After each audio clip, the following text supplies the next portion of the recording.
ओम दुर्गा देवे नमः. नमस्कार मित्रांनो, स्वागत आहे आपले बेस्ट मराठी यूट्यूब चॅनलमध्ये. मित्रांनो, शारदीय नवरात्र उत्सव प्रारंभ होणार आहे 22 सप्टेंबर सोमवार रोजी प्रतिपदा तिथीला घरोघरी घटस्थापना होणार आहे. घरोघरी दुर्गा मातेचं आगमन होणार आहे. तर आजच्या व्हिडिओमध्ये आपण ही घटस्थापना कशी करावी, त्याची पूजाविधी कशी करावी, संपूर्ण माहिती आजच्या व्हिडिओमध्ये मंत्रसहित जाणून घेणार आहोत. त्यासाठी हा व्हिडिओ शेवटपर्यंत नक्की पहा. तर ज्या ठिकाणी आपल्याला पूजा करायची त्या ठिकाणी पाट मांडून घ्यायचा आहे. त्या ठिकाणची जागा गंगाजलाने स्वच्छ करून घ्यायची, त्यावर पाट ठेवायचं, सुशोभन करायचं आहे, त्यावर लाल वस्त्र अंथरून घ्यायचं आहे आणि एक अखंड दिव्यासाठी अष्टदल कमळ काढायचं आहे आणि दुसरं घटस्थापनेसाठीचं अष्टदल कमळ त्या ठिकाणी तांदळाने काढून घ्यायचं आहे. आणि हा जो अखंड दिवा आहे तो मोठा घ्यायचा आहे, त्यामध्ये तेल टाकायचं आहे आणि जी वात आहे ती वात लांब वात घ्यायची आहे की जेणेकरून 9 दिवस तो अखंड दिवा चालणार आहे. आणि तो दिवा आपण अष्टदल कमळावर ठेवायचा आहे. जे एक फूल घ्यायचं आहे, गंगाजलमध्ये बुडवायचं आहे आणि संपूर्ण जी पूजा सामग्री आहे, पूजास्थळ आहे, स्वतःवर देखील गंगाजल शिंपडायचं आहे. ते फूल गंगाजलमध्ये बुडून संपूर्ण ठिकाण ते गंगाजल शिंपडून घ्यायचं आहे आणि शुद्धीकरण करायचं आहे. त्यानंतर आता आपण पूजेची मांडणी करून घेणार आहोत. सर्वप्रथम या ठिकाणी आपल्याला जो घट ठेवायचा आहे तो मातीचा घट असणार आहे. त्याच्या वरच्या बाजूला आपल्याला कलावा धागा बांधून घ्यायचा आहे आणि जी विड्याची पानं आहेत ती 5 विड्याची पानं वरच्या बाजूला ठेवायची आहे आणि त्यामध्ये गंगाजल शुद्ध जल टाकायचं आहे आणि हळकुंड सुपारी शिक्का त्या जलामध्ये आपल्याला टाकायचा आहे. आणि हा घट त्या ठिकाणी जी वेदी आपण घेणार आहोत त्या वेदी मातीची असते, ती वेदी त्या वेदीवर आपल्याला तो घट ठेवायचा असतो. अशा पद्धतीने आपण ही जी माती आहे तिला वेदी म्हणतो, त्या वेदी आपण घ्यायची आहे व जे अष्टदल कमळ आपण काढलेलं आहे त्याच्यावर ती वेदी आपण ती ठेवायची आहे. आणि त्या वेदीवर आपल्याला 7 प्रकारचं धान्य हे पेरायचं असतं. ते 7 प्रकारचं धान्य आपण आधीच एकत्र करून ठेवायचं आहे आणि त्या वेदीवर आपण ते धान्य पेरायचं आहे. आणि वेदीवर पेरल्यानंतर आपण जे 9 दिवस आहे 9 दिवस चमच्याने थोडं पाणी त्याला आपण घालायचं आहे जेणेकरून ते धान्य आहे ते समृद्धीसारखं चांगल्या प्रकारे उगणार आहे व त्याप्रमाणे आपल्या घरामध्ये सुख शांती समृद्धी देखील ची भरभराट होणार आहे. त्यानंतर आपण त्याच्यावर घट स्थापित करायचा आहे. या देवी सर्वभूतेषु शक्तिरूपेण संस्थिता नमस्तस्यै नमस्तस्यै नमस्तस्यै नमो नमः. अशा पद्धतीने आपण घट त्याच्यावर स्थापित केलेला आहे. हा जो घट आहे कुळाचाराप्रमाणे काही ठिकाणी त्यावर तांब्याची प्लेट ठेवून त्यावर कुलदेवीचा टाक ठेवला जातो, तर काही ठिकाणी त्याच्यावर नारळ स्थापित केला जातो की जे कुलदेवीचं स्वरूप मानलं गेलेलं आहे. तर आपण आपल्या कुळाचाराप्रमाणे ते घट स्थापित करायचा आहे. तर या ठिकाणी नारळ घ्यायचा आहे. नारळावर देखील आपण कुंकवाने स्वस्तिक चिन्ह काढून घ्यायचं आहे आणि ते नारळ त्या घटावर ठेवायचं आहे. ओम दुर्गा देवे नमः हा मंत्रोच्चार आपण सगळ्यात सोपा, काही कोणता मंत्रोच्चार जमला नाही तर ओम दुर्गा देवे नमः हा मंत्रोच्चार आपण करत पूजन करायचं आहे. आता आपण पूजेची मांडणी करून घ्या. तर कोणतीही पूजा असली तर भगवान श्री गणेश यांचं पूजन आपल्याला करायचं असतं. तर भगवान श्री गणेश तसेच दुर्गामाता आपली जी कुलदेवी असेल त्यांची मूर्ती अथवा फोटो असेल तो फोटो पूजास्थळी स्थापित करायचा आहे. त्याआधी त्यांना आसन म्हणून आपण तांदूळ ठेवायचे आहेत थोडेसे आणि त्याच्यावर भगवान श्री गणेश यांची मूर्ती स्थापित करायची आहे. मूर्ती नसेल तर आपण सुपारी स्वरूप त्यांची स्थापना करू शकता.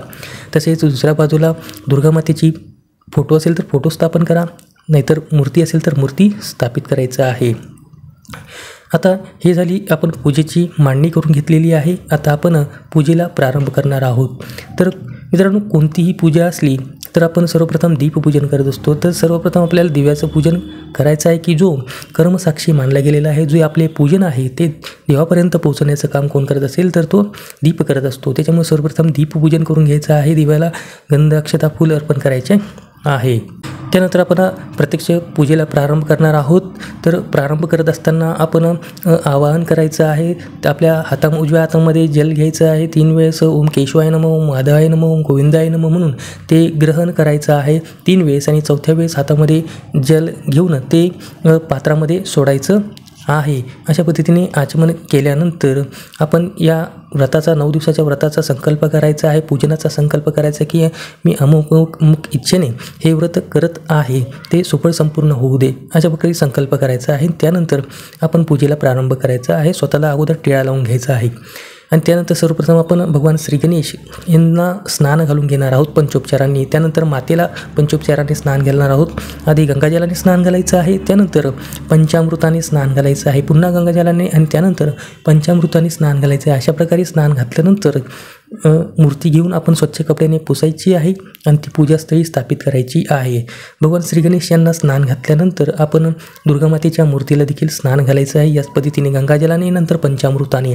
गंगाजलाने स्नान घातल्यानंतर आपण स्वच्छ कपड्याने पुसून घ्यायची आहे व त्यांना पूजास्थळी स्थापित करायचं आहे. जर आपण फोटो स्थापित केलेला असेल तर फोटोला स्नान घालणे शक्य नाही, त्यामुळे काय करायचं, एक फूल घ्यायचं आहे, गंगाजलमध्ये बुडवायचं आहे आणि ते फोटोवर ते गंगाजल शिंपडायचं आहे की जेणेकरून त्यांना स्नान घातल्याचं पुण्यफळ आपल्याला प्राप्त होणार आहे आणि ती मूर्ती स्थापित करायची आहे. आता आपण सर्वप्रथम भगवान श्री गणेश यांनाचे पंचोपचार पूजन करणार आहोत. भगवान श्री गणेश यांना गंध, फूल, अक्षता अर्पण करणार आहोत.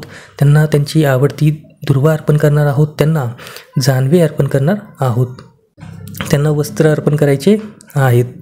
त्यांना त्यांचे आवडते जास्वंदीचे फूल आपण अर्पण करायचे आहे व पूजन करत असताना ओम गणपतये नमः हे मंत्रोच्चार आपण करायचा आहे. तसेच दुर्गामातेचं देखील पंचोपचाराने पूजन करायचं आहे. दुर्गामातेला हळद कुंकू लावायचं आहे. त्यांना वस्त्र अर्पण करायचे आहेत.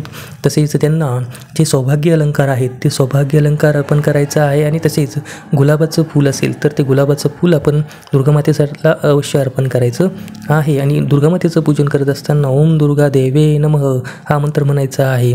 त्यानंतर आपण आता घटाचं पूजन करून घ्यायचं आहे. घटाला देखील हळद कुंकू लावायचं आहे की ज्यामध्ये 9 दिवस दुर्गामाता विराजित असते. त्या घटाचं आपण आता पूजन करायचं आहे. त्यांना पंचोपचार हळद कुंकू लावायचं आहे, फूल अर्पण करायचं आहे.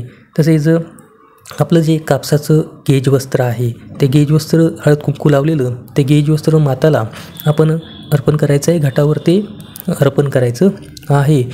आणि अर्पण करत असताना ओम दुर्गा देवे नमः किंवा या देवी सर्वभूतेषु शक्तिरूपेण संस्थित नमस्तस्ये नमस्तस्ये नमस्तस्ये नमो नमः हा मंत्रोच्चार करत आपण ते घटाला अर्पण करायचं आहे. तसेच पूजन झाल्यानंतर मनोभावी प्रार्थना करायची आहे. नैवेद्य म्हणून आपण फळं ठेवू शकता.